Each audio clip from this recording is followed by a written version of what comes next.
ഇന്ന് നമ്മുടെ കൂടെ ഉള്ളത് ഒരു ഹാപ്പി മദറാണ്. വേറൊരു കൺട്രിയിൽ നിന്നും നമ്മുടെ ഹോസ്പിറ്റലിലേക്ക് ആദ്യമായി എത്തുമ്പോൾ നമ്മുടെ ടൈംലി ഡയഗ്നോസിസ് ആൻഡ് ട്രീറ്റ്മെന്റ് കാരണം അമ്മയും കുഞ്ഞിനെയും നമുക്ക് സേഫ് ആക്കാൻ പറ്റിയിട്ടുണ്ട്. സോ ആ അമ്മയിൽ നിന്ന് നമുക്ക് ബാക്കി വിശേഷങ്ങൾ ചോദിച്ചറിയാം.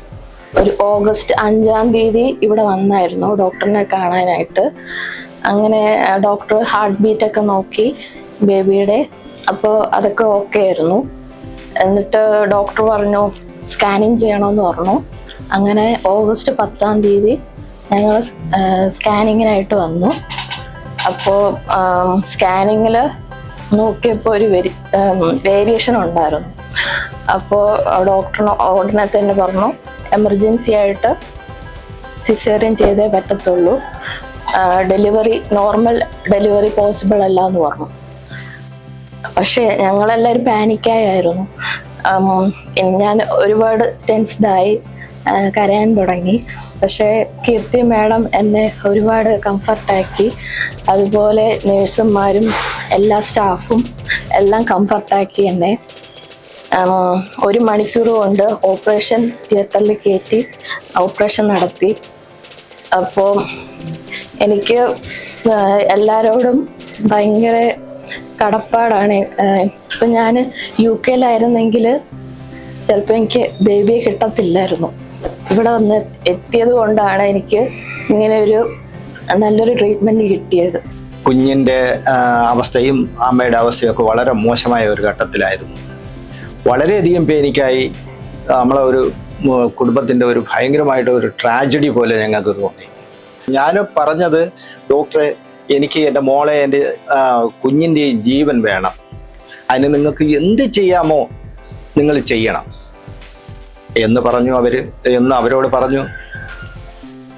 അവര് ഒരു കൂട്ടായ്മ പോലെ ഈ മെഡിസിറ്റിയിൽ അന്നുണ്ടായ ഒരു അനുഭവം ഞങ്ങളോട് ചേർന്ന് അവർ പ്രവർത്തിച്ചതും ജീവിതത്തിൽ ഒരിക്കലും മറക്കാൻ പറ്റില്ല.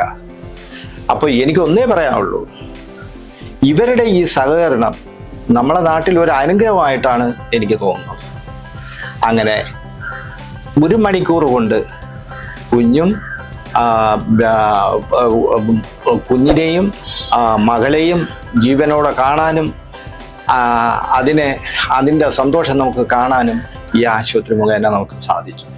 അത് നമ്മൾ ഈ ആശുപത്രിയോടും ഇതിനകത്ത് ജോലി ചെയ്യുന്ന ഡോക്ടർമാരോടും, പ്രത്യേകിച്ച് കീർത്തി മേഡത്തിനോടും കൂടെയുള്ള നഴ്സുമാരോടും ഒരുപാട് കടപ്പെട്ടിരിക്കുന്നു. മൊബൈലിൽ ഡിസ്ചാർജ് അല്ലേ, വേറെ ബുദ്ധിമുട്ടൊന്നും ഇല്ലല്ലോ, ഫീഡിങ് ഒക്കെ ഓക്കെ അല്ലേ, പാലൊക്കെ ഇപ്പൊ വന്നല്ലോ, അതിന്റെ ടെൻഷനൊക്കെ മാറിയോ? ഇനി നമ്മൾ ബേബി വെയിറ്റ് കൂടുന്നതിനനുസരിച്ച് നമുക്ക് റിവ്യൂസ് ഒക്കെ ഉണ്ട്. ഓക്കെ, വളർച്ചക്കുറവ്, വെള്ളക്കുറവ്, കുഞ്ഞിലുള്ള രക്തയോട്ടത്തിലുള്ള വ്യത്യാസം, അങ്ങനെ പല പ്രശ്നങ്ങളും ഉണ്ടായിരുന്നു.